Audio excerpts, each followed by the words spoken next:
Hello रायजो राजा नोंथांमोनखौ आंनि इउटुब चेनेलावबो बरायहरनाय थाबाय। दा मोनसे टपिकआव आं भिडिअ लाबोदों आरोखि रायजो राजा नोंथांमोन।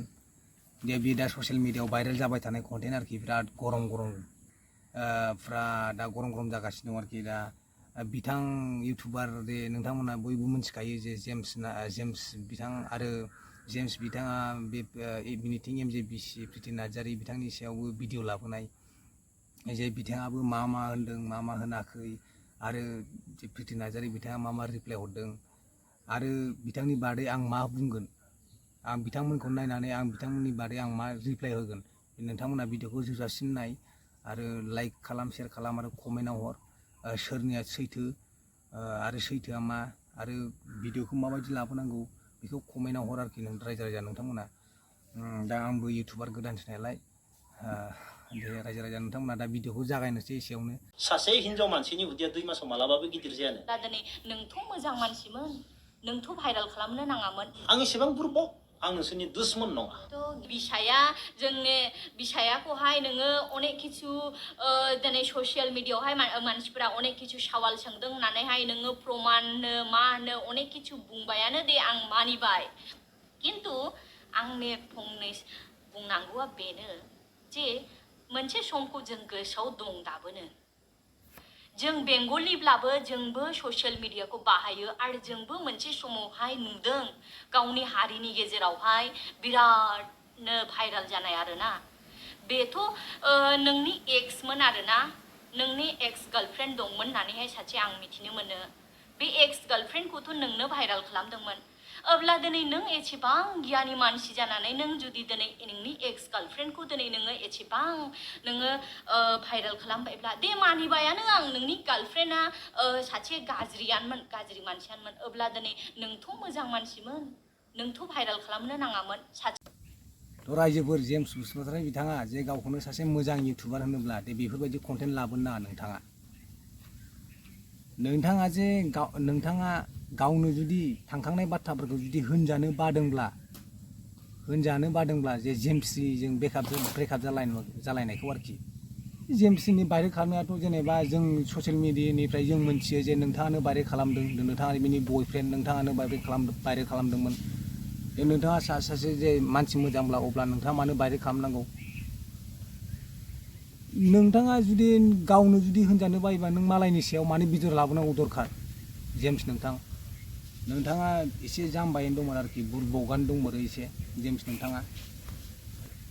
थ' रायजो राजाफोर आं बेखौनो बुंगोन, नोंथाङा सासे गावनो होनजानो हाया जेबो, मालायनि सायाव नोंथाङा मालायनि 2 मास ना मा मास बिनि सायाव भिडिअ लाबोनो मा दरखार नोंथाङा? जेम्स नोंथाङा सासे मोजां इउटुबारबा गोबां दङ ना जेम्स नोंथां, गोबां कन्टेन्ट दं नोंथां। दिनै आङो बे भिडिअखौ ओरैनो लाबोआखै रायजो राजाफोरनि सिगाङावहाय। बेखौनो खोन्थानायदो FIR होआबा जामारला, केस होआब्ला बारा जाबायना फेसबुकआव। आं दाख्लै इउटुबाव लाइभआव बुंदोंमोन, आंखौ माने थांखांनाय बाथ्राखौ बाराद्राय माने दादागिरि बाथ्रा मोनदों होनना बुंनाया बारा जाबाय। आं दाख्लै लाइभआवनो सोंदोंमोन मा प्रुफ होनो हागोन आं केस होयोब्ला? आङो केस होयोब्ला बिसोर आंखौ मा प्रुफ होनो हागोन? सानदो खोमा बिसोरो थांखांनाय बाथ्राखौ लाना आंखौ बुंबाय थादो। सोरबा नोंथाङानो सासे जे होनजानो बायोबा नोंथाङा मालायखौहाय, नोंथाङा जे गोदोनि बाथ्राफोरखौ रायखांजानो बादोंब्ला नोंथाङा मालायखौ मानो बुंनांगौ? मालायखौ बुंब्ला दे मालायालाय होनखागोन नोंखौ। मालायखौ जुदि नों बुंब्ला मालाया नोंखौ उल्था होनफिनखागोनखा। बेथ' राइटखा आरोखि, बेथ' सैथोखा। दा नोंथाङासो बुजिनांगौ आरोखि। मालायनि बेकग्राउन्ड मोनथिया मा मोनथिया डाइरेक्ट नोङो ससियेल मिडियाआव भाइरेल जानाय मोनफा मोननै साफा सानै बे भाइरेल खालामलाबायनायखौ नोंथाङा जे भिडिअ लाबोलाबायनाय बायदिसिना होनलाबायनाय, दा गावखौ उल्था होनफिनबा दा नोंहा जेनेबा होनजानो बाबाय आरोखि। मा प्रुफ दं? नोंथांनावबो मा प्रुफ दं जेनेबा? दे जेम्स बसुमतारी बिथांखौ होनगोन आं, बिनि सायाव भिडिअ लाबोनो जे प्रिति नार्जारिनि सायाव बिथांनि बिसि प्रिति नार्जारिनि सायाव भिडिअ लाबोनो नोंथांनावबो मा प्रुफ दङ? नोंथांनावबोथ' जेबो प्रुफ गैया। नोंथांखौबोथ' बियो केस होनो हायो। बिसोरथ' बिमा जाबाय जेनेबा, बिसोरथ' मेरिट जानायखा मेरिट जाखानायखा दा नोंथांखौहाय उल्था रिप्लाइ होफिननायाव दा नोंथाङा गोसो गाज्रि मोनदों नङा होमबा नोंथाङा बिराद बुरबकैनो दं जेम्स नोंथाङा एसे सोलाय नोंथाङा बेबायदि अहंखार एसे बुरबक जाम्बा सियाननि थाखायनो नोङो जेम्सजों गारजादों नोंथां जेम्सआ नोंखौ ओरैनो गारलाङाखै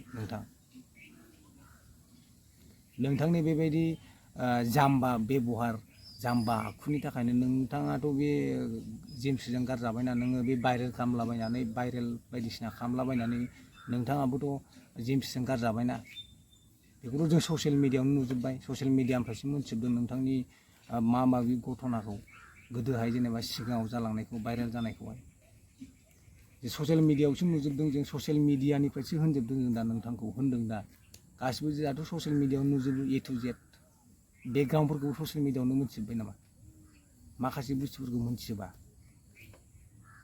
रायजो राजा नोंथांमोना जेम्स बसुमतारीखौहाय एसे कमेन्टआव खोन्थाहरलाय बे माबायदि मानसि जाय मोनथियो आरोखि मालायनि सायाव भिडिअ लाबोयो बियो ओमफ्राय गावनि सायाव भिडिअ लाबोबा गावहा उल्था नै बुरबकनि माबा नङा माथो बेलाया सिनायथि नङा माथो बेलाय बेथ' बुरबकनिसो सिनायथि जाबाय रायजो राजा नोंथांमोन